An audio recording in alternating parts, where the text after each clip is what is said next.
and femalefrequency.com. And we'll be following up at the end of the webinar with an email to be in contact with Vanessa with any questions.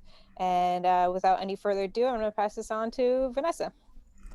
Cool. Thank you, Danny. And thank you to Female Frequency and Sound Girls for hosting this event, and all of you guys for being here today. I hope everyone's doing well and staying healthy and creative during this time. I'm super excited to do this webinar today for mixing tips for recording, and I'm going to try and keep this super fun and easy, for people who are musicians, non-musicians, just getting into recording, or advanced people. I'm going to try and keep stuff as simple as possible. I'll bounce around a little bit. At the end, we'll have time for questions in case you get some questions as we go. But today I picked a song that I feel like is timely for this whole past year plus that we've been kind of going through in terms of technology.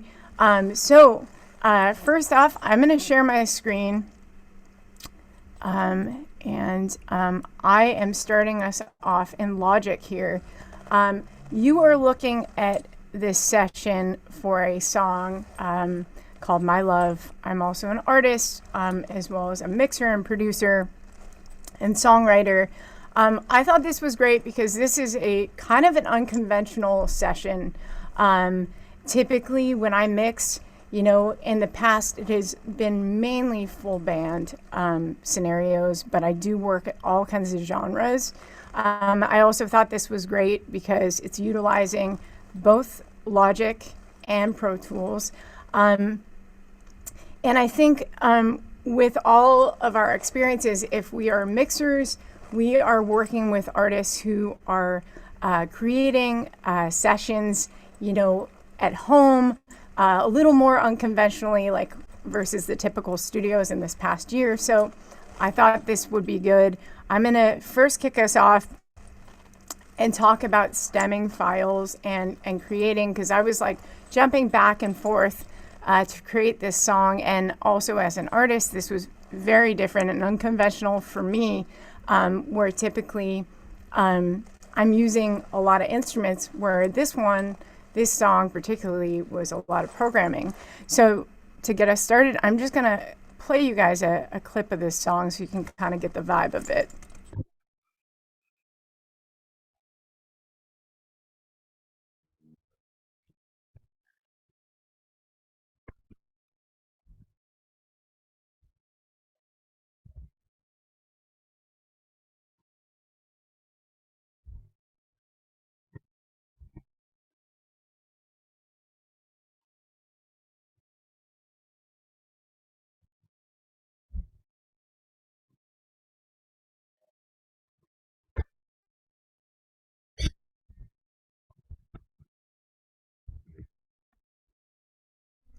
So there you have it. That is like the instrumental section for the verse and going into the pre-chorus and then the chorus. Now, one thing that these days, I think with just the way producers and mixers are, we're mixing at the same time as producing. We are songwriting at the same time. We are, jumping around, doing a lot of things. Sometimes, and especially with this session, there was particular sounds that I liked and I created during the recording process with processing on it that I kept. So come to mixing, I was only doing a little bit of processing. But let's kind of talk about this. So right now, if I were getting a session from an artist or band, depending on the band or artist, I might ask for stems, which are the audio files that I'm going to mix. If there was a particular vibe, let's say on the vocals, where the singer just had this very particular sound in terms of like delays and reverbs, I might ask them to send me that as a stem with the effects on it and without so I have the flexibility to process it on my own in mixing. So for me, since this is my music, I know it pretty well. I have the flexibility of going back and forth. But when you don't have that kind of luxury, you want to try and give yourself as much options and think ahead. For example, like I'll play you some of these vocals and you'll hear the effects that I have on them. And then I'll show you when we switch over to Pro Tools how I ended up processing them further. I'm mainly mixed in Pro Tools because it's a DAW, digital audio workstation, software that I've been using for so long, and I'm really comfortable with editing and mixing there. So this was more about the creation, but some mixing was involved. So here's some vocals so you can hear it.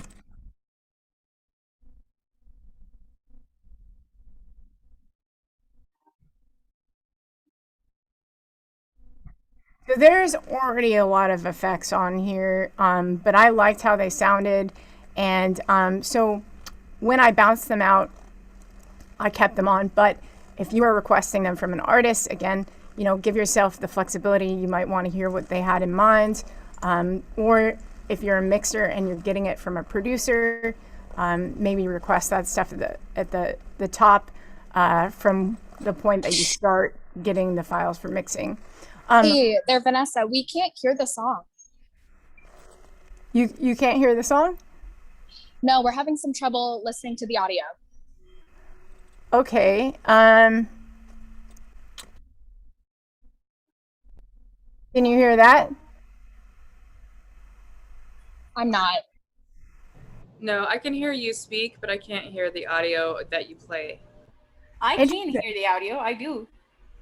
Danny just heard it before too. You know what? And this is so funny. This is working out the kinks remotely. It's so funny. Every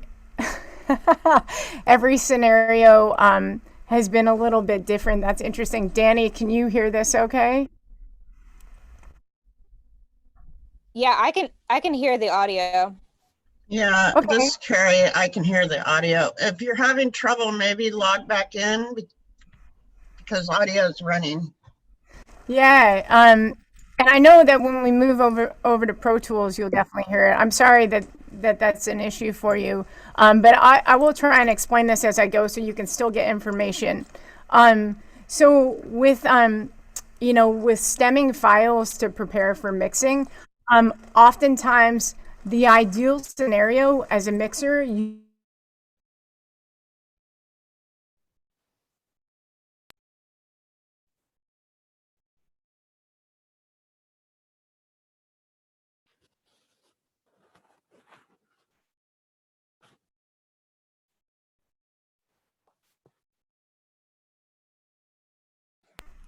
can you hear me now? Yeah. Okay. All right. So I'm not sure if there was any parts of that got cut off, but it's really important that you are able to line up the files when you start mixing. So make sure to request that either, and again, it's very unconventional. At times you are going to be either receiving WAV files. Sometimes as a mixer and producer, I also receive sessions. So I am sometimes editing files and stemming stuff out for artists. It all depends, and every scenario is different. But in an ideal scenario, you would have everything as stems and line it up and import it into a session wherever you're mixing, and it'll just line up. But I just want to go through this process because you may be a mixer, you may be an artist delivering stuff to a mixer. I'm just going to use this vocals as an example. In Logic, there is a section above here, this yellow section, which goes the entire length of the song, or you can shorten it. But since I'm basically going to export this out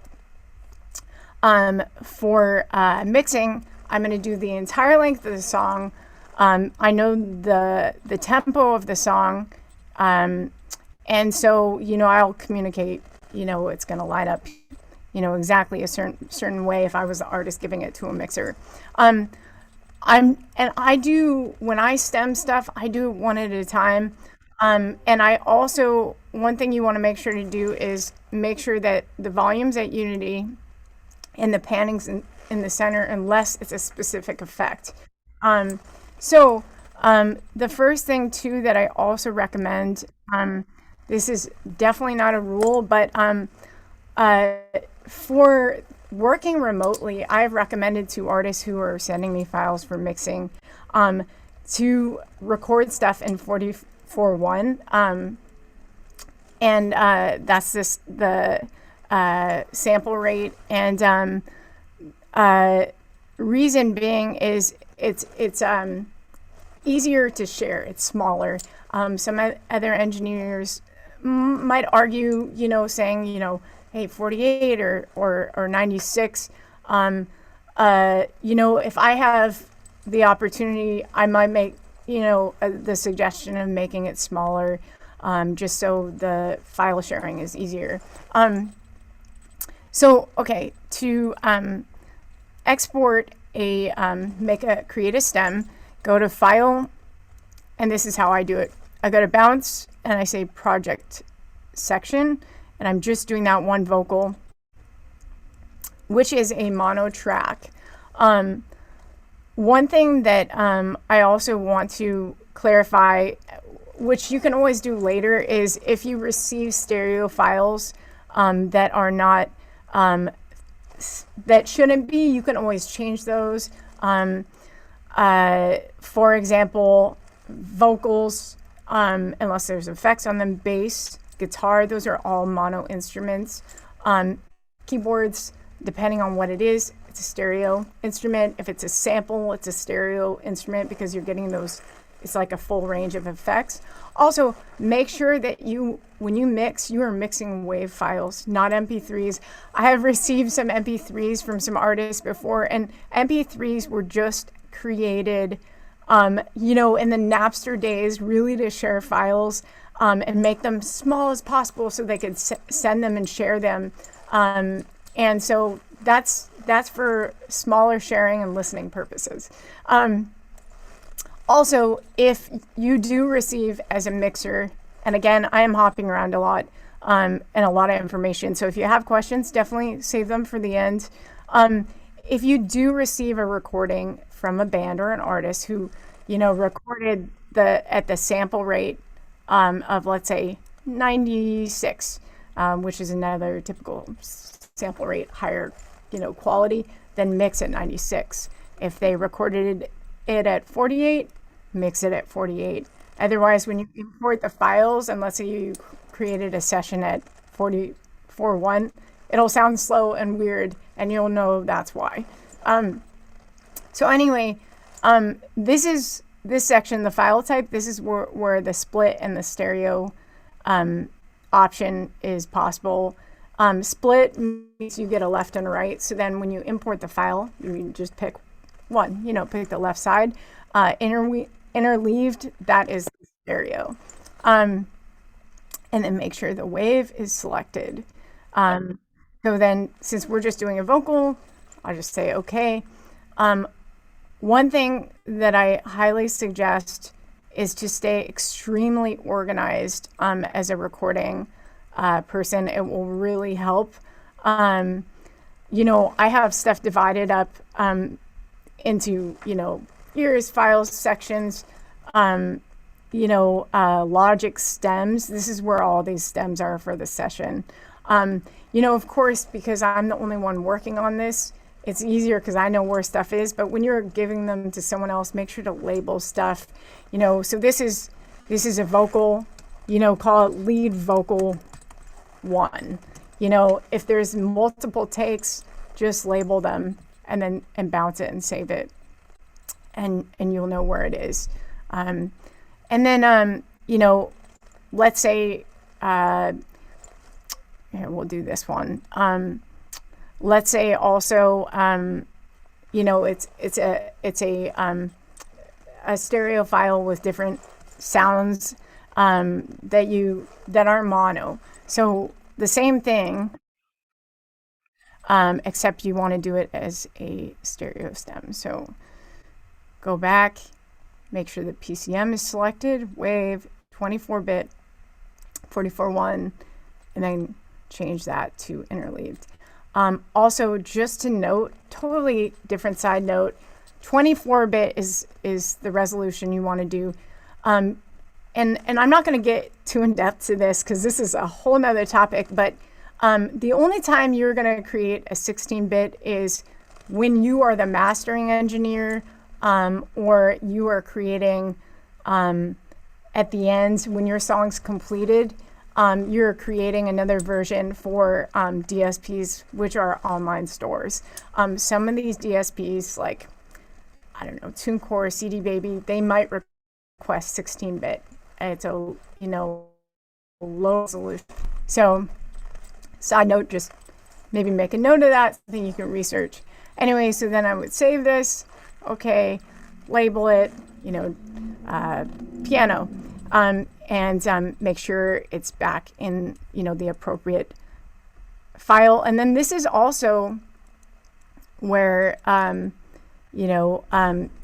later on, once you have all these stems, if you're an artist, you can send them via WeTransfer, Dropbox, and then the mixing engineer receives them, imports them all in. So that's kind of in terms of how I would suggest stemming stuff out. Also, you can always coordinate with the artist, saying, hey, leave a room of like a count of 4 or 8 at the top of the song, so you know where it all lines up. I have received before, and this happens. Not all bands or artists play to a click, and I've received stuff where a band played live and they recorded like about 10 songs or something all in one session, and then we're doing overdubs, but because there was no time, some stuff I had to just figure it out and line it up. And so at the least, if the band is not playing to a click, have the drummer count it out or something, and have the files start where the count starts so you can import those in. It'll just make the process of your mixing so much easier. So, okay, I'm going to hop over to Pro Tools. And just a FYI, with a lot of the remote recording these days, I kind of have to have one program out at a time. So quickly, I'm going to stop the share, and I am going to close Logic, and then I'm going to open up in Pro Tools. I'm going to jump into how I organize these files and get into color coordinating and labeling in terms of arrangement, stuff to kind of set yourself up for mixes. Typically, I don't use templates unless I'm recording a band and we're doing a bunch of the same songs, or I'm mixing a bunch of songs for an artist. Then I might use the import settings. And also, I tend to not use templates so much because I do a lot of different styles of projects. One EQ setting for a vocal and compression and chain might work for one, might not work for another. It all just depends. Again, there's no rules. I know a lot of people who use templates, and it can be helpful in a lot of scenarios, so it all depends. Okay, great. So I have Pro Tools up.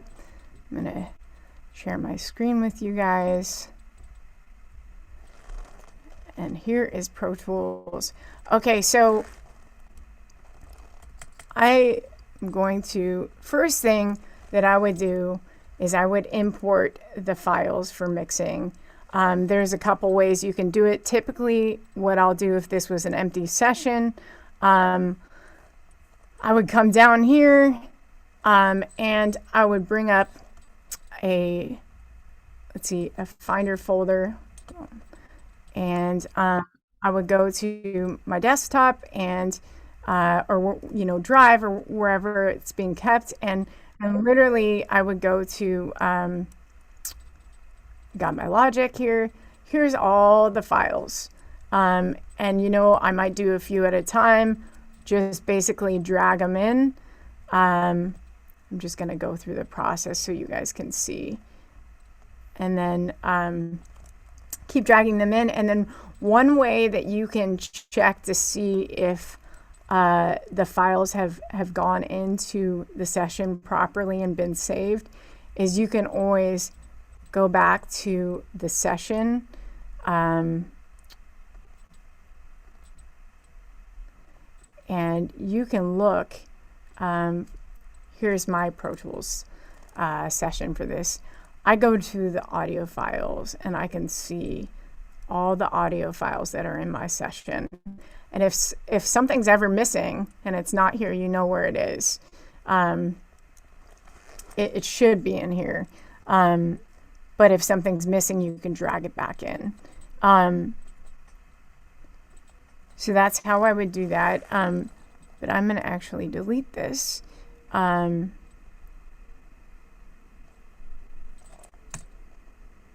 Okay, so the first thing that I do once I get all the files in is I just take a listen just to kind of hear things. So I'm going to play this back. Also, you guys just let me know, make sure that you can hear this okay.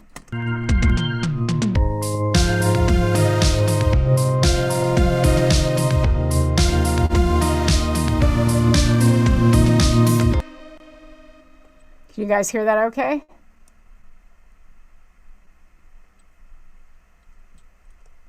Anyone? Yeah, everybody can hear it. Okay, awesome. Okay, so typically with organization, first what I would do, now this again, it's an unconventional session for myself because there's not a full drum set. This is just drum samples in this. But with the drums, I would first start color coding every type of instrument. So for example, these are drums. This is a kick sample, but the way you do that in Pro Tools is you select the track and you double click that and you select the color you want. This is really handy, especially when you have a lot of tracks. There was one song that I was mixing that was close to 100 tracks, and it was like, I was almost running out of colors, but it was good. It's really helpful. So, first I would organize it, starting, everybody has their own way, but starting with drums, and then I do bass, guitar, and then I have a bunch of keyboards and other stuff that was like synths, leads, sound effects that were kind of slowly added in. And then I put all the vocals together, and then the harmonies and the background vocals. And then I also, I won't do this yet, but once I'm done with a couple processes, then I'll, create or import in some auxiliary channels depending on, if it's something that I've been working on already or I know, or I'll just create it. But before going to that, I want to talk about drums. Once you've listened to a song for mixing, you kind of get, you're kind of hearing where the song's at. First, I recommend, this is at least how I do it, I start with the drums and I start with the kick. And before that, I listen to just the drums. I listen to just the drums to see if there's any funny hits, any weird sounds, anything that's just not quite lining up. I'll listen through. Sometimes also, because I'm a producer and an engineer, I am also comping in part of the mix stage sometimes. So I might create a group. So for example, before even adding effects, it's just making the actual sound good and cohesive played through. So, you know, here's the two drums samples that I have. To create a group, you go here below and new group. And these are the 2 tracks that are in. I'll just call it drums. This becomes super handy if you are doing any sort of editing. Also different playlists when you're tracking someone, but on the mix side, it's really handy because you can edit stuff at the same time. So if you know, make a chop here or do a fade, it's affecting all the tracks. The way it's selected down here in the gray, it means it's on. If it's off, then it's just back to the individual tracks. So this can be really helpful. So first thing I'll do is I'll listen to all the drums, make sure it's cohesive. I might, you know, if there's something that sounds like if it's like a sounds funny, or if it sounds funny from one place, but they're doing the exact same thing in another place, I might, you know, take it from another section and just edit it. For once the tracks are kind of, you know, edited and cohesive, then I'll start working with the kick, the snare, and I order it in my own way, you know, in terms of the way I hear it. I might start adding compression or EQ to a kick and a snare, because that's usually like the way I'm hearing something. It all depends on the artist and band. For this, you know, as you heard, this was a sample. Basically, you know, I'll just play, I'm going to play it without the EQ that I added on. Whoops.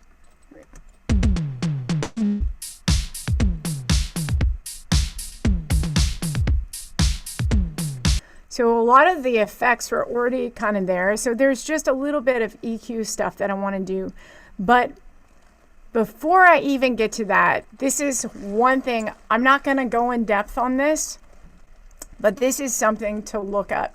Gain staging. Before adding any plugins to a session, I do gain staging. And, you know, for a long time I wasn't. I was, gain staging is something that I never deliberately kind of learned, but through working with people or as an assistant, because we were working on consoles, and also recording so instinctual that I'm always like looking at the meter. If something's in the red, I'm pulling it down. There is something called clip gain in Pro Tools and also in Logic, and you know, there's other DAWs out there that have that.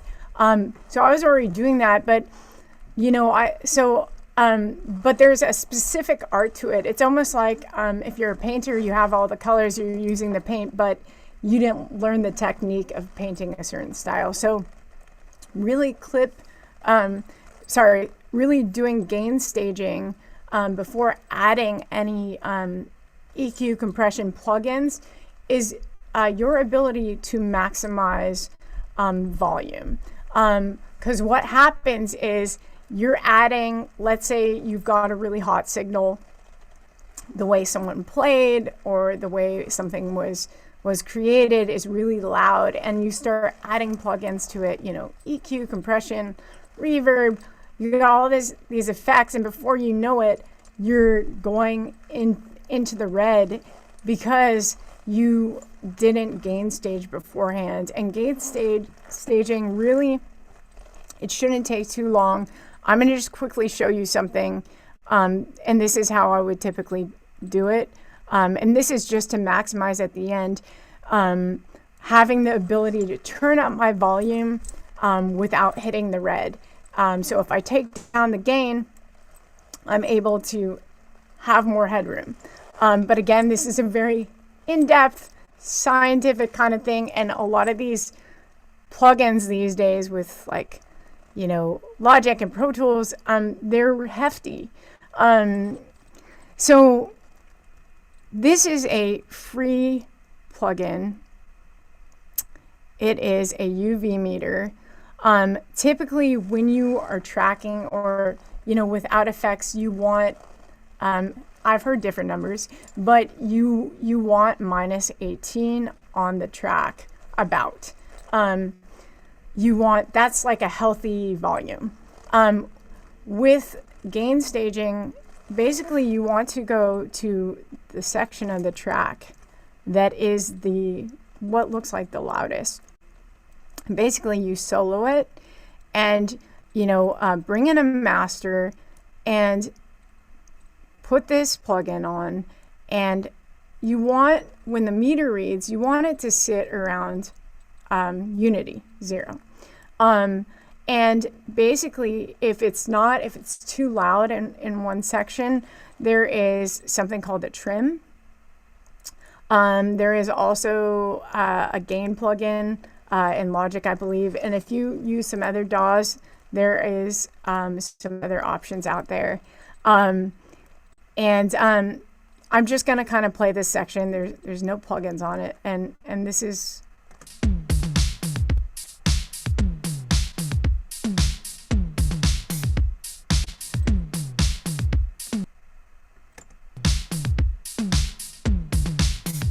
So this is okay. This is reading totally fine. Now, that's because I have a trim on it. So I have already gain staged it. So basically, if it wasn't on there, this is where it's sitting.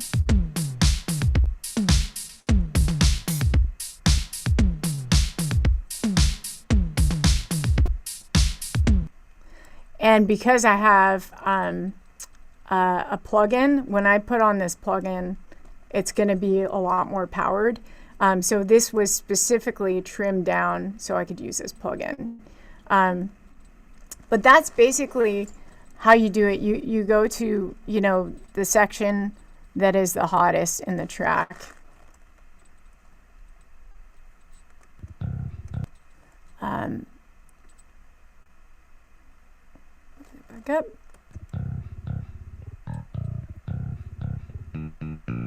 And so that's fine. And you just want to make sure that you are able to maximize the volume. And if it's hitting the red, throw on a trim plugin and just bring it down. Okay, so you know a little bit more about gain staging. Again, I encourage you guys to research it and check it out some more. It's a very in-depth topic. So let's talk about the drums here, and I'm just going to kind of take you through each instrument. So I have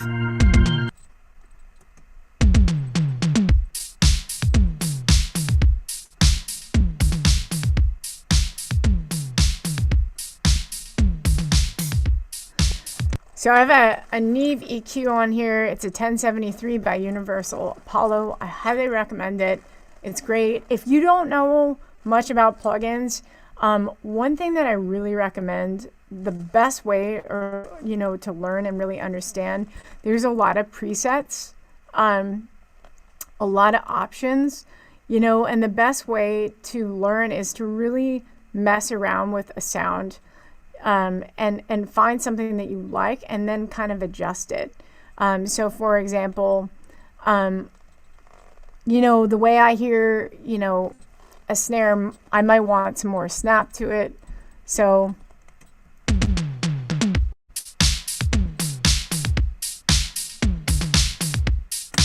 this is a high shelf right here. This is working on the mids, and this is a low shelf. So I might adjust it a little bit. So you can hear the higher frequencies come out.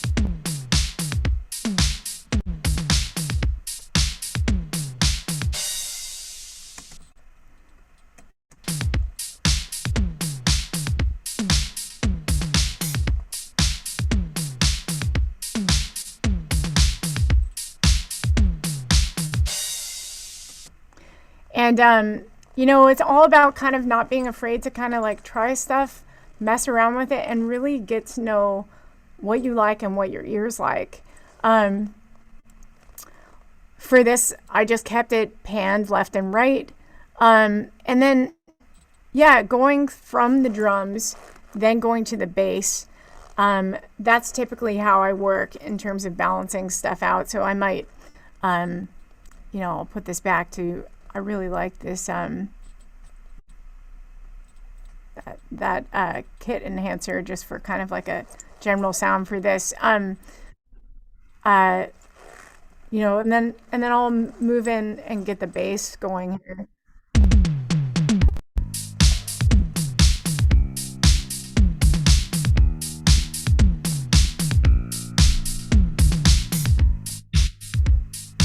Again, I was talking about mono versus stereo instruments. Bass is a mono instrument, so it's a stereo track. I just happen to stem it out as a stereo.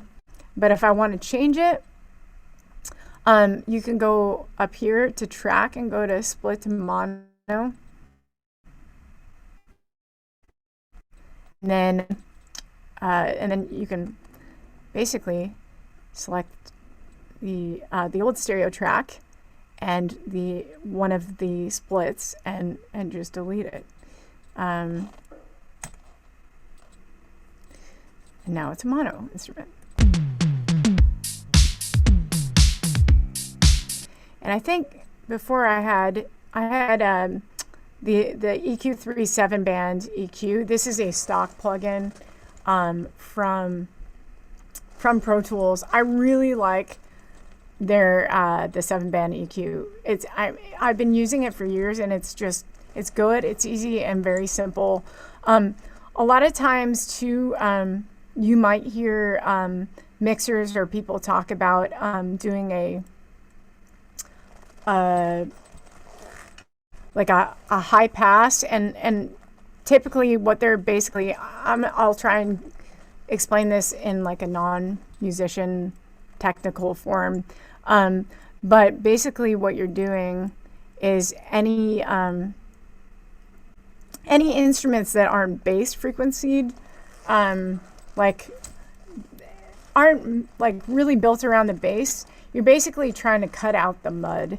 Sometimes I'll do that, sometimes I won't. Since, with this type of bass, the sound, I kind of worked on getting a particular amp sound already in Logic. So I had some ideas going in that, I might add a little bit of EQ. I might even do a low pass filter, which is basically cutting out these high frequencies here. And then I kind of wanted some mids and mid highs to come out. So I'm going to play that for you, and I'll also bypass it so you can hear the difference.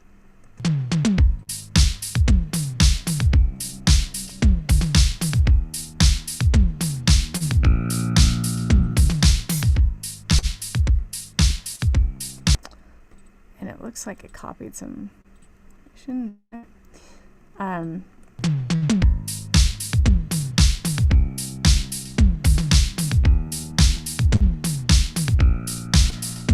It's really all about messing around with the sounds and trying stuff till you like it.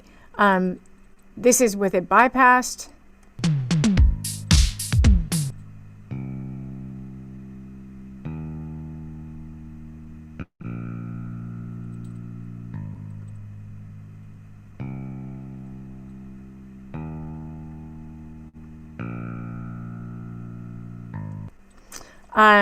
Let's see, I'm going to just jump around a little bit more here.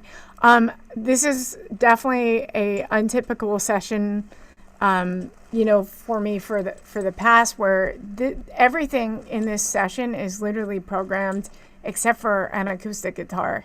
After the bass, I typically move to guitars.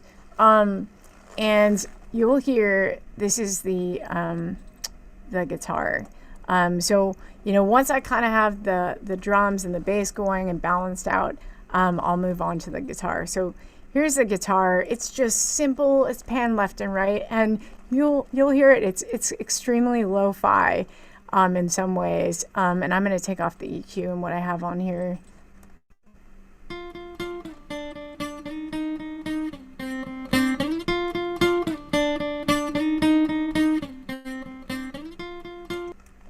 And that's basically going during the whole song.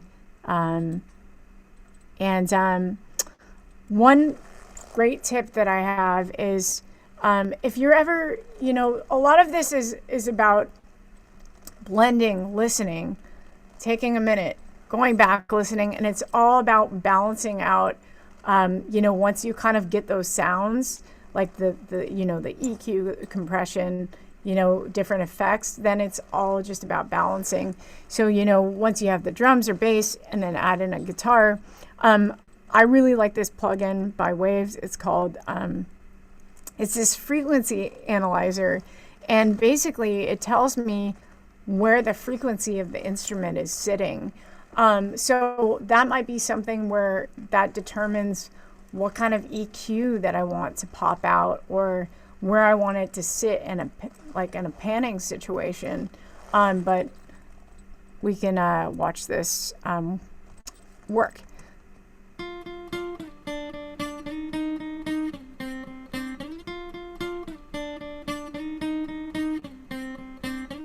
So you can see that it's like the mid and some mid highs, a little low, not really, but it's mainly around here, and that's where most guitars sit. And so let's see, I think, what did I add on here? I just added a little boost, not much. I wanted it to be kind of texturalized too. So this is what it sounds like with the EQ.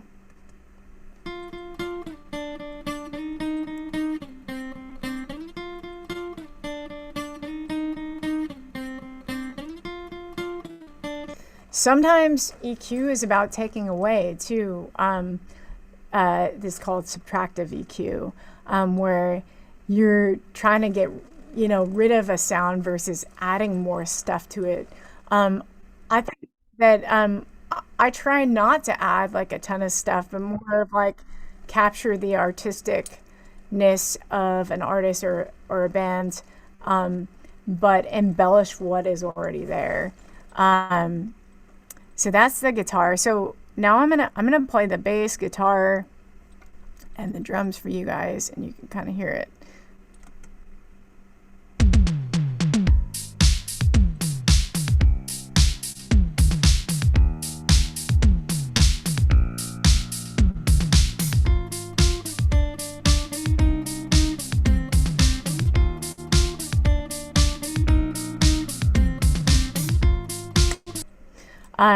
And then after the guitars, I move on to like the samples and keyboards. And I'll just show you guys what I did with that. Sometimes too, like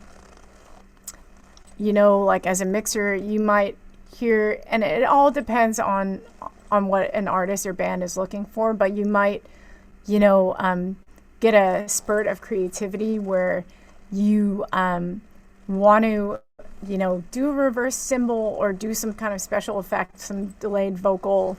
That's the creative part about mixing, where you get ideas about, doing automation and volume stuff and panning. But anyway, I'll show you what I did. This was kind of the primary sample around this whole song.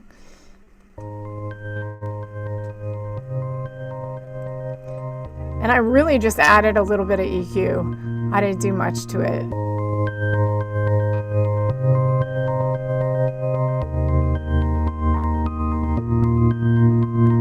But I lowered, you can see I lowered the gain here. And that was just because I wanted it to really build once the chorus hit, or excuse me, once the intro hit. And I'm going to try and bounce around to the vocals now. And that way, if you guys have questions, I can answer that. There was a lot of amazing questions that were submitted. And, mixing such an in-depth thing that, I'd like to help answer those questions too. So with my vocals, as you guys remember, in Logic, I think one thing that's so great is that Logic and between Logic and Pro Tools and some of the other DAWs out there, there's so many incredible plugins that are available, or sounds these days. And, we're lucky because some of the stuff sounds like tremendous, and we don't have to be in a studio.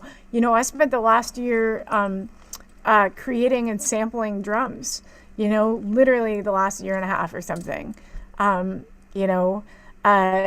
There's so much possibility. Of course, there's an art of being in a studio and recording drums. I've been mixing, real drums, but, there are so many possibilities, and don't feel limited by certain things. So as you remember, I had kind of a vocal sound. This is what I have going on with the vocals. I have an EQ, typically for my voice, or some female singers, all depends on the singer.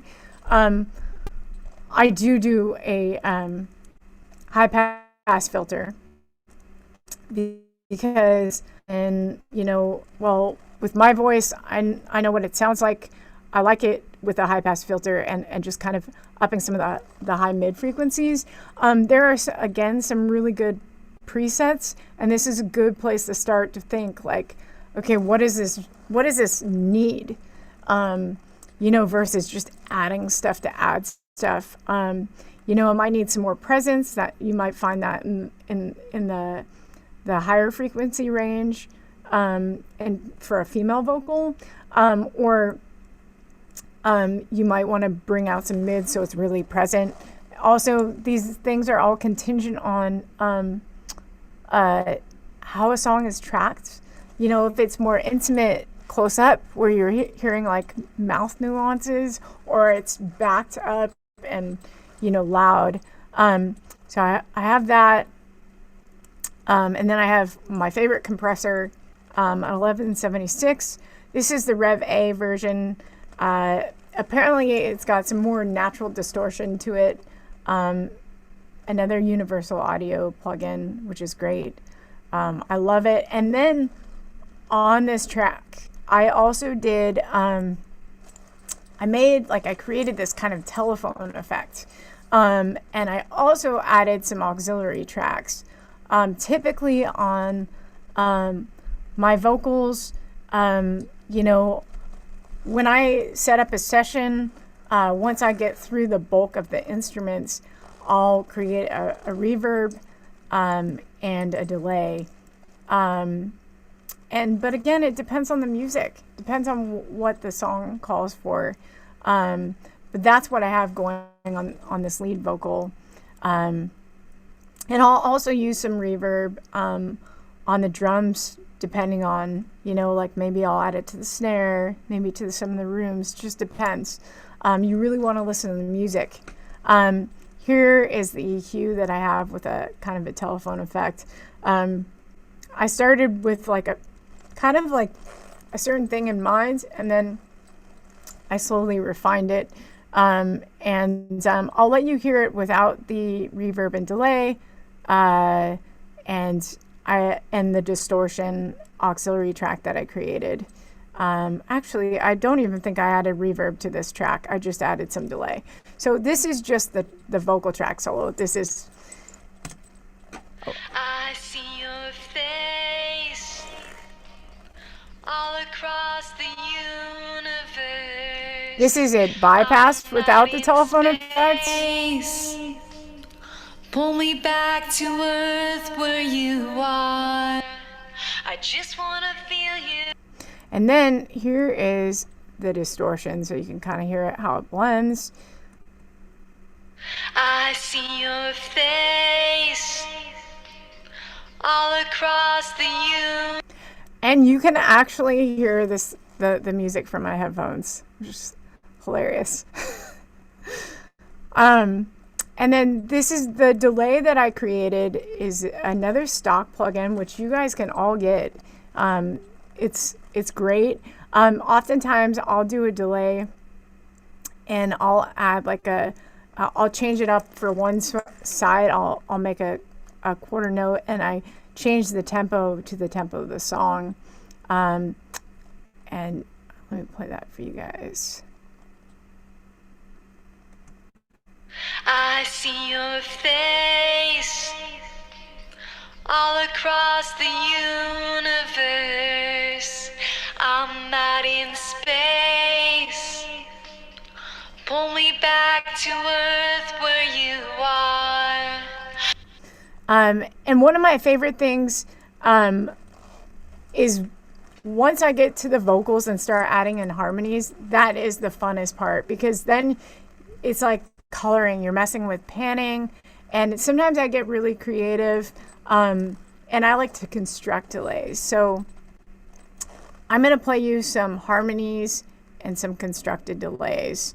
You know, I basically took the lead here and I duplicated it, and then I put it like, I think it was like a bar off the original, or slightly behind or ahead, after it, so you can hear it.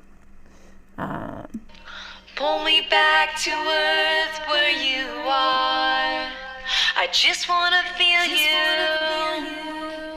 Know love is still alive. And then I have a bunch of gang vocals in here too. Ryan, who's my drummer, musical partner, he's in here.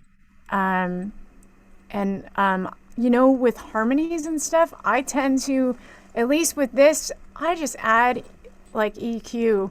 A lot of times on the harmonies, I don't add compression. It doesn't need it.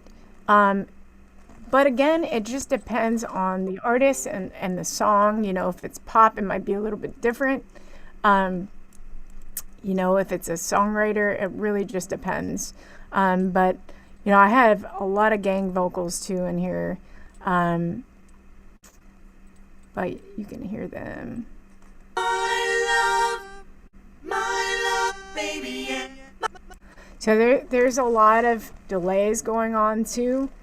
And also I am, depending on the artist or band, I am a fan of editing if it calls for it. If it doesn't, don't. You know, some artists and bands just have a really natural groove, but part of the art of making a good mix is also having it all flow and work together with tightness.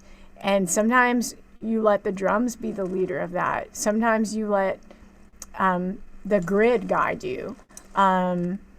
Yeah, and last comment that I'm going to say is I master my own stuff. So I'm always kind of thinking about that stuff as I'm going along. I highly recommend, and I know this has been a lot of information and we've been hopping around, but I highly recommend when you do put in a master track to keep it at -3 to -6 dBs for the mastering engineer. That's so they have headroom to add limiting to it and do their role. I also use this Loudness Meter. This is a free plugin. This is for reading where the song and track is.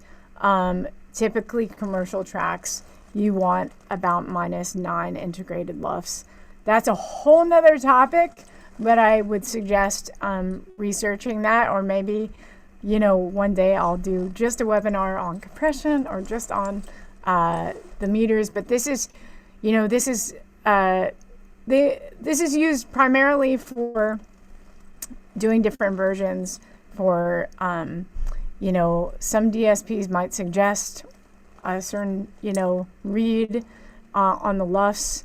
It's all up for discussion, though. I've heard different opinions about it. They will lower your music too. It's so everyone can be a standard volume.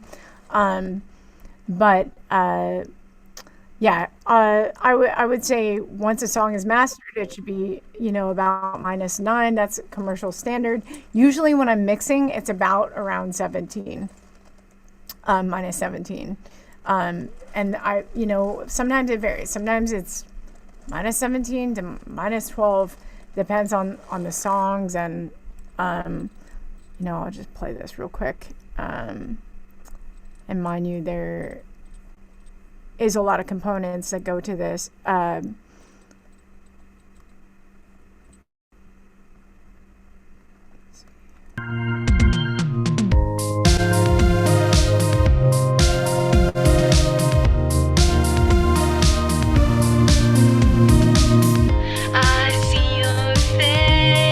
Yeah, so we're in a really good, healthy spot right now. And yeah, I did master this, and that should probably be another one. But I'm gonna open this up to questions so I can answer questions. And yeah, I hope there's a lot of information here. Mixing is a process. It takes time to learn.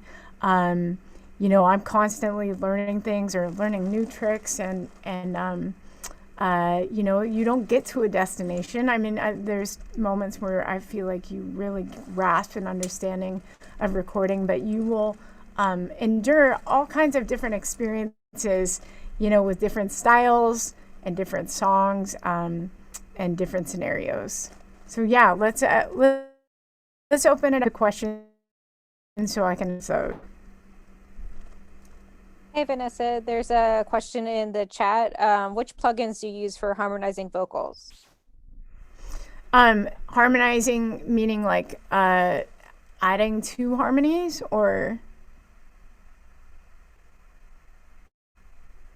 let me unmute Becky for that. Hold on. Okay. Yeah, I just meant because you said you were going to work on mixing, harmonizing the vocals. Sorry, I may have missed that because I had to step away for 2 seconds. I just wondered which plugins you had used in your mix to create it, or do you use specific ones that you like particularly for the vocals? Yeah, so for harmonies, I mean, again, it kind of depends on the song or artist. But for my harmonies, I tend to add just mainly like on this session. I mean, honestly, I really did not use that much processing. I just used EQ and I did a high pass filter. I mean, there are some other plugins out there. Like you could do like you could double you could get creative. Like as a mixer, you could double the lead vocal and like with certain words, and then you could tune them. You could use auto tune, which, let's see, like this one. There's also a doubler effect. Let's see if it comes out. Yeah, like there's even a ton of presets here where you can create stuff. But for harmonies, for me, I use mainly EQ and some reverb, and just make sure they're really tight, for this style of music anyway. So hopefully that answers your question. Next question is, what's your favorite mastering chain? Mastering chain.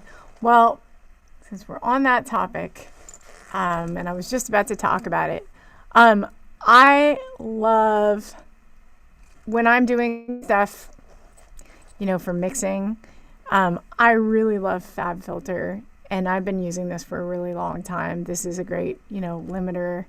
And I also really love this Manly Massive Passive.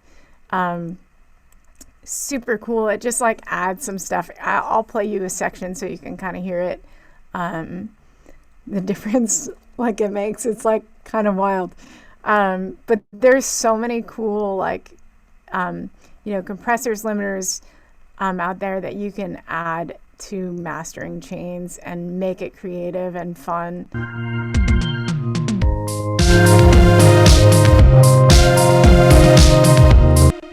And then, I was messing around with the EQ too. I'll sometimes EQ after. And also a lot of people do stuff differently. Like they might take all the tracks to a master bus and then send it to a master. This is just how I did it. And but here you'll hear the difference with some of this color.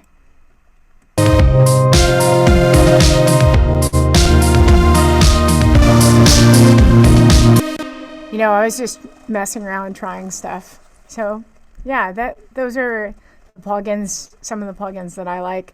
If I'm at a studio, I like running stuff through things, or like there's some really cool tape plugins too, where you can have fun. For a recent mix on a song, I use like a tape machine plugin, and then I used an SSL compressor. Yeah, so I'm always exploring, but these are my favorites right now. Awesome. So we have a question about how you use color coding for the tracks. Yeah, of course. So earlier I was saying, like, it's so handy to color code stuff. Basically in Pro Tools, select the track or tracks that you want to color code. Also, to select multiple tracks at once, you hold Shift and press down on the other tracks. So let's say I want to change these to pink over here, and they're pink. So you just double click on the side. So yeah, and that's how you color code. Awesome. Next question is, how do you mix piano versus guitar on Logic Pro? And then what different effects and presets do you use? Well, that's a good question. I mean, with Logic,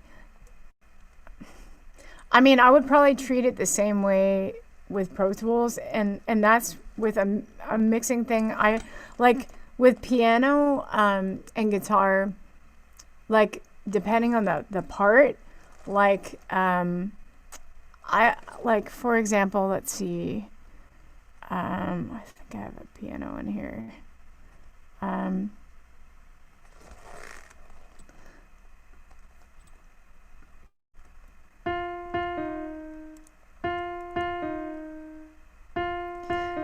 So yeah, this is a MIDI file and a sample. I actually didn't do anything to it, but typically I might pull up an EQ, and I might listen to it.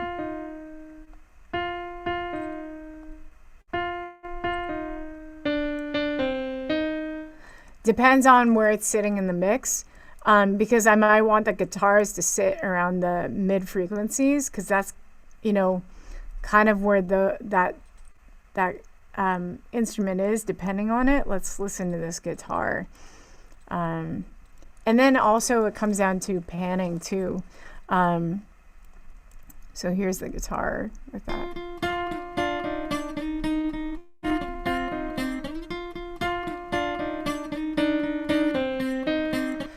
And sometimes, like, I've gone back and forth. There's been periods of time where I would do panning, where I'd have guitars be like super center and then blow out for like the chorus. And then, times where I'll change that, where I'm hearing like, a lot of songs and stuff where everything feels really up front. So then in that case, I might pan stuff to be, right up front. The whole time, or wide the whole time. But yeah, hopefully that answers your question. I highly recommend, again, if you're unsure of where a piano or guitar sits, you can, start messing around with this frequency analyzer to see and where it balances out. Because with mixing, it's all about, hearing. It's like you want to hear those instruments and also somewhat glue it all together. It just kind of depends on, mixing can also be subjective. To one person, they'll want the, for example, the piano to be out on top, or someone may want the piano more to cushion and be kind of like, what is that? I kind of don't know what it is. So hopefully that answers your question. Awesome. The next question is, do you create a new session to master, or use the same one you mixed on? I do them both ways. If I'm doing a bunch of songs for an artist, and I mix them and then I master them, I will, if they're going to be on a record, I would mix them all and then I'd bring them and create a whole mastering session. That way I can kind of A/B as I go through each song and make sure they're all being mastered kind of like the same cohesive way, depending on, what it calls for and the levels are matched. For like singles and stuff like that, I typically will master right in the mix session. Some people might do it differently. I might not be doing it technically right, whatever, it's like there's a million different ways to do stuff. And, some of the biggest producers who inspired me, I've heard people say stuff like, sometimes things are in the red and they're technically not correct, but they sound good. And so really it's about training your ears on that note. And the best producers and mixers, are they take that technique, but then they expand the creativity. So see what workflow works for you, because sometimes it's easier to get into a fresh realm, if you are doing different steps, because, when you got a lot of tracks and a lot going on, it's sometimes can be helpful to start a brand new mastering session. So I've done that quite a few times. Okay, next question is, which tracks need to be in mono or in stereo for a better mix for you? Well, you know what, like I was mentioning before, it depends on the tracks. Like, like for example, like this beat, this is a sample. So that needs to be in stereo because the way the sample is, it's already like there might be like the way it's panned already is in a stereo effect. So it depends on the tracks. As I was saying, like bass is mono instrument. Keyboards I tend to do as stereo. Guitar should be mono, but because I only had this one guitar and I just wanted to pan it left and right, I just created a stereo track. But with a lot of these samples or stereo, it just it just depends on what you want specifically. Vocals should be mono unless there's some pre-sampled effect or something. The next question is there a good way to transfer or share mixes from Logic to Pro Tools so the full session can be reopened? So you can't take like a Logic session and just open it in Pro Tools. So you would have to export the files out as WAV files. So like at the top of this, I kind of went over stemming files, and that's the easiest way, in my opinion, if you're going to go back and forth, because oftentimes I'll do that. Like I'll be working in Pro Tools, and then let's say I'll bounce a dry vocal and then want to run it through some cool effect that I heard in Logic, and then I'll import the WAV file into Logic. Does that make sense? Hopefully. Yeah. Let's see here. What's your favorite DAW to mix with? Definitely Pro Tools, just because I've been doing it for so long and it's like so easy to move around. But I mean, Logic is great too. Like I haven't mixed a full song in Logic. I'm just so much quicker in Pro Tools. But the way things are moving with Logic and the way it's set up, I mean, they're doing a really good job. Like comping and editing is pretty easy. I just happen to have an easier time editing in Pro Tools, so I like it better.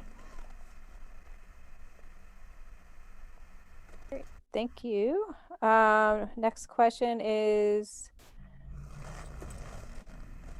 do you ever work with live performance audio tracks? If so, what is your file prep beginning steps for your workflow? Are they asking like recording like a live band like at a show or just a band playing live?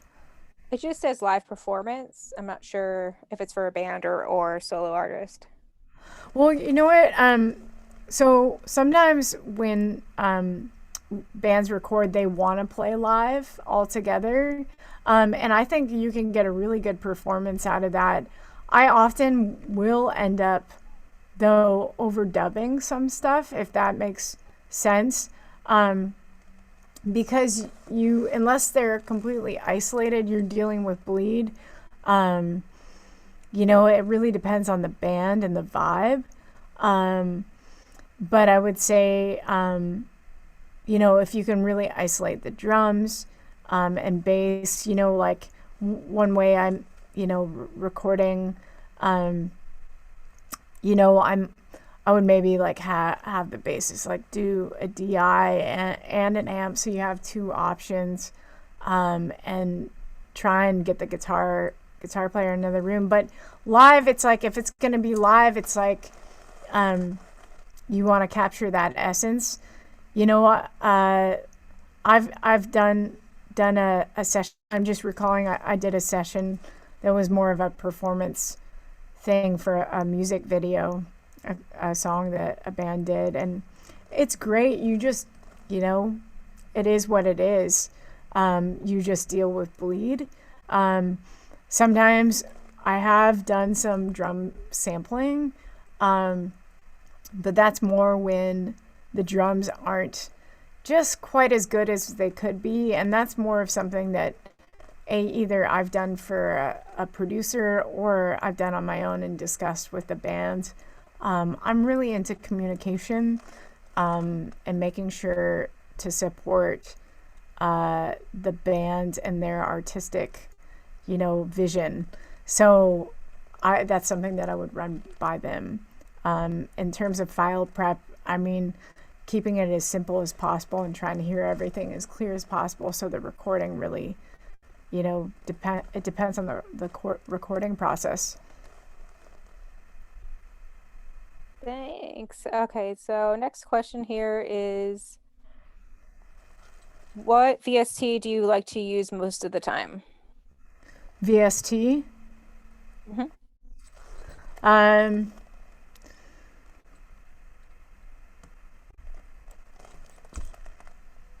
Trying to think of an answer for that.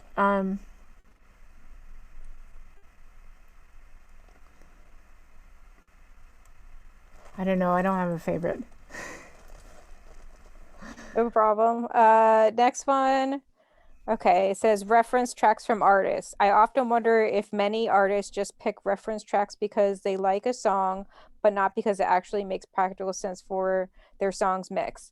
How do you interpret what they've given you in those cases? Or do you have to guide them through picking a more helpful reference track?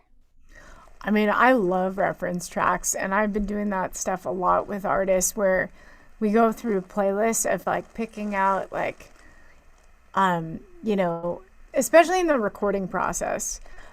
One thing that I want to emphasize is that can be really hard for mixers is that, let's say you have like a songwriter and they've recorded a song that's like acoustic based, and then they're like they're showing you a pop reference, or you know, a metal band that wants to sound more rock but have already tracked their stuff. So in the recording process, that needs to be kind of figured out ahead of time. I think having references is great. You can also you know, just some of that just to try and figure that out at the beginning of the process, because at the end process, if it's so different, it'll be harder to get that out of a mix. But I think mix references, like you could be like working with an artist and they like where, let's say, a vocal is sitting, or the way how the vocals sound, or where, you know, let's say there's an old school kind of drum sound. I find the references so handy and creative and awesome, where it makes it really fun to try and capture what they want. Yeah, I think they're super helpful. Awesome. Okay, next question is, how do you choose sounds and write instrument parts? Say that one more time. How do you choose your sounds and your instruments? I mean, I guess I'll just talk and reference this song. It really depends, but for this song deliberately, I like wanted to try something so different. And the way this song was created, it was started from a sample versus, let's say, an acoustic guitar. And then it's kind of about feeling and listening to the song to see what it calls for. Like, I was mixing a song earlier for a band, and we have all their tracks as another example. And as I'm listening to the chorus, I'm like, okay, this needs something else. You know, I'm feeling like we need something in the higher range, just something. And so, you know, I'm going to probably suggest them to do some backing vocal ideas, which, you know, I kind of did a rough of, and then maybe some piano and like tambourine for texture and just some other things going on. So it's kind of about just feeling it out and seeing what the song needs. Having, you know, a bass frequency really filled out is important. Having that low ends, having those mids, having those highs. Think of like mixing. I almost think of it as like a half moon or something, and like filling up all the space. And sometimes with like less stuff, it's better. Sometimes, you know, it's like, think about this, like I was mentioning earlier, like I had one song that had like almost 100 tracks. I mean, whatever you record or someone records and you're mixing it, that's the more tracks you have to balance out. So just keep that in mind, you know, when you're creating, but also don't limit yourself. It's about being creative. Awesome. Next question is favorite go-to vocal chain, outboard and in DAW. Cool. I'm gonna go right to these vocals, and I'll tell you that it's definitely. I love like the 1073 like Neve. Like if I was at a studio, I would pick to record in a Neve. I also really like APIs. They're also warm. SSLs tend to be a little more kind of on the almost like on the high ends, not like price wise, but more on the frequency range. And I really like Neves because they're super warm, and I really like them a lot. And then my favorite compressor is an 1176. There are a ton of different models. And I mentioned this before. This is the Rev A. It's got some more like natural distortion to it. There are some other ones that have like more clarity, you know, and that's something to experiment with. But absolutely, hands down, favorite compressor ever. So I would, you know, I'll either use this EQ or like FabFilter has an EQ that's really awesome.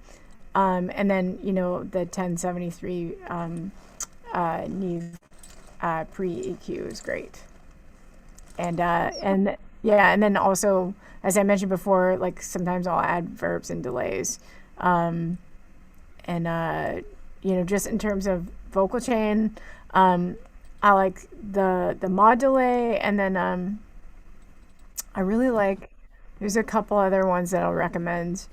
I like the H delay by Waves.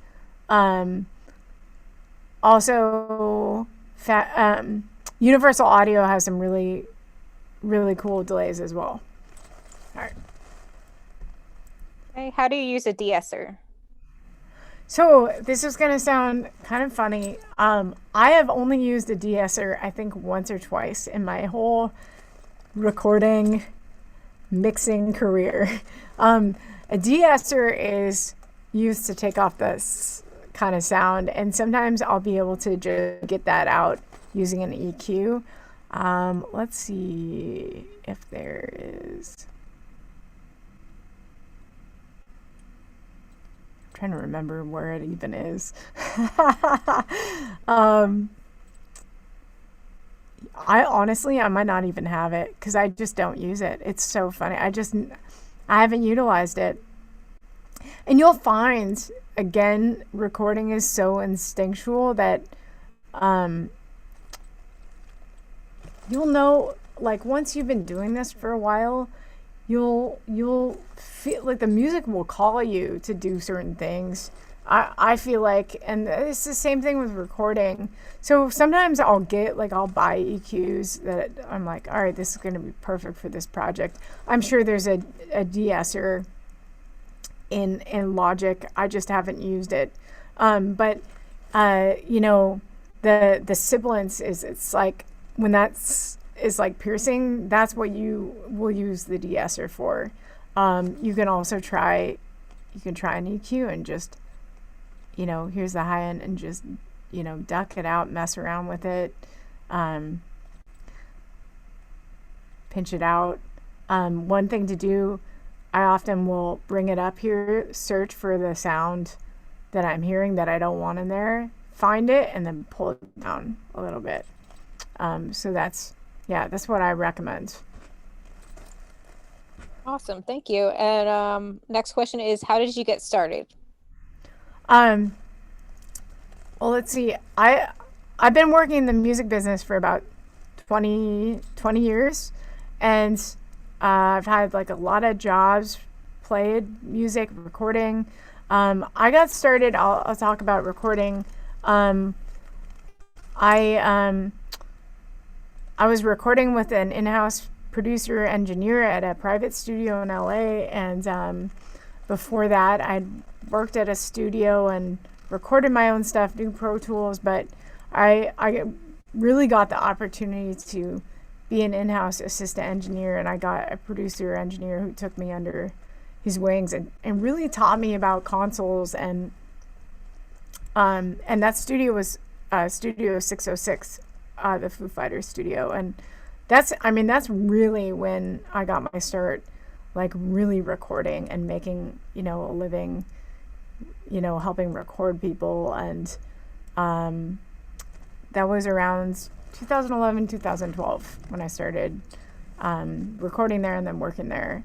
But yeah, I've been in the music business for a long time before that, but before I interned at so many places, so many studios, worked for free for years, and every opportunity I could. I had one job. I was working at a smaller studio, but I wasn't recording there. But I really wanted to record, but they needed someone who would help find bands and do some other kind of business stuff. And from there, I saw, I got a job as a receptionist at, or front of house at Conway Recording Studio, a really big, like only big, huge artists would work out of there. And, I greeted people and answered the phone and helped pay bills, as like accounting, doing stuff like that just to get in the studio. And from there, like, I met Dr. Luke and I was his runner assistant. But during the time that I worked for him, I may have been in, did, I don't know, three like very small recording things. And it was more of just being his runner and doing other various things. So it's like I've been through a lot of just different journeys and jobs to come here and to get to the path of recording. Vanessa, do we have time for maybe 2 or 3 more questions? Sure, that's fine. Okay. So the next question is, how do you fix a bad recorded file? That's a good question. Yeah, these questions are amazing. Really good. You know what? It's hard. You make do, like I was mentioning. With even I'm gonna tell you guys just the example of the home recording these days. It's like, artists are having to teach themselves how to record. Often doing their own home recordings, and we're all kind of learning as we go, and hey, like, need a mixer to mix this.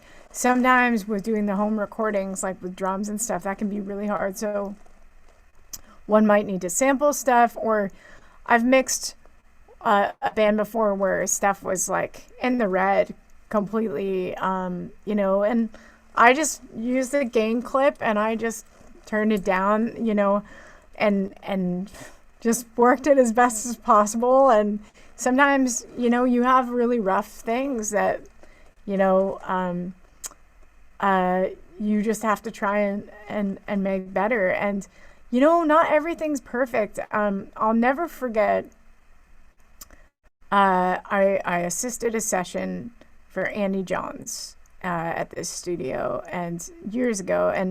And he was telling me about the Rolling Stones and telling me about Let It Bleed, and like how the shaker, I mean, if you listen to it, it's not on time. It's just so like loud, and like it's so perfect though. And so if there's any way to embrace the imperfections, and nothing will replace a good recording. So with the artisticness, capture that, but in the big picture, the best recordings you can get, I mean, the best experience have always been when either you can embrace the artistic, bad recordings and like, give it character, or when people actually are able to get in the studio, give themselves the time and not rush, and actually record it with good quality. I mean, nothing can replace that. And having experienced both, I've been on mixed sessions where the last day mixing for like 17 hours straight. It's like you just do it and you hope that it turns out okay. Thank you. Next question is strategies for ear fatigue. Another amazing question. I think balance is so important. For mixing, for me, I will mix for a couple hours and then I will go do something else. For like, I'll take a walk, or I'll just stop for a few minutes and take a break. Also, another great thing to do is I constantly am checking mixes on like earbuds in my car. And it's so helpful for perspective. I just highly recommend to take breaks. For so much of my recording career, I went from session to session to session for like many years, where really long days, and it's like really hard to turn off after 12, 14 hours, and then just constantly. So sometimes I won't listen to any music, and I'll just listen to classical music or just nothing. I've had periods of, where I was recording a lot and touring, where, I just wouldn't listen to music when I wasn't doing that. But in order to stay balanced, take breaks, get fresh air, go for a walk, and rest your ears. If you're in a spot where you can't hear, like, get a proper perspective anymore, take a break and come back to it the next day. Or if you have the luxury of having a few days, which can be really helpful, give yourself that if you're able to. Thank you. And last question is, if I like how my voice sounds raw, not through a mic, in a medium-sized room, how can I replicate natural vocals using EQ and compression? Sorry, can you say that one more time? Yeah. If I like how my voice sounds raw, not through a mic, in a medium-sized room, how can I replicate natural vocals using EQ and compression? So, okay, so they're just asking how, I mean, if you like it really raw, I mean, maybe not even adding a lot to it. I would maybe experiment, actually. Like, actually I have one idea. you could try an older microphone or something untypical. Like, for example, there's a lot of different, there's like primarily like 4 types of microphones. You know, condensers, dynamics, tube, ribbon. This is a condenser microphone. This is 414. Sometimes, you know, typically people will use condenser microphones for vocals because, you know, they pick up, you know, vocals really well, sensitivity. But you can mess around with maybe a dynamic mic. I really like this RE20, and I also use it for recording like the kick drum. That's like for something raw, I would almost suggest trying something like that, or just some sort of untypical or interesting microphone.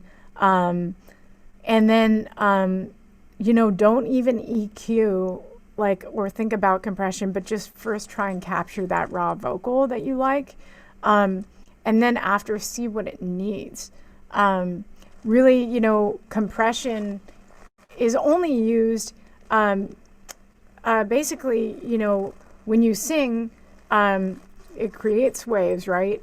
The compressor is basically taking those, you know, you've got smaller waves and bigger waves for, let's say, parts if they're varied. The compressor is taking that down so it's more consistent throughout the whole thing. So essentially, you know, some stuff doesn't even need compression. You can, you know, use gain clip and try and make it consistent. I know some engineers who do it that way. So really focus on capturing your vocal first in that essence, and then worry about the EQ of like what part of the vocal you want to bring out more after, if that makes sense. Hopefully that is helpful. Thank you so much, Vanessa. Really appreciate your time with everything. For everybody that's listening and watching, we'll be sending out an email with some more answers to the questions. We'll also follow up in the Facebook event. And I'm going to put Vanessa's information in the chat here in case you wanted to donate to her on Venmo or PayPal to help support her and her time here. A couple quick announcements about Sound Girls events. We have a webinar coming up on Saturday about career development, and another one on May 16th about hearing health. You can find out about that by visiting the website at soundgirls.org. And thank you so much. Again, I'm Danny Marie from Female Frequency and Sound Girls. And thank you so much to Vanessa. Really appreciate you explaining all this. It's been great. Thank you so much for having me, and you guys who have been here, thank you for being here. And I'm like wishing you all so much, you know, good luck with your careers. And it's so exciting. The more women out there that I see who are interested in recording, the better. It's like so wonderful, and keep creating. And yeah, wishing you guys a wonderful Thursday evening. And thank you again to Sound Girls and Danny and Female Frequency.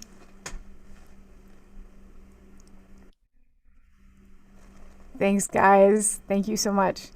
Thank you. Thanks for all the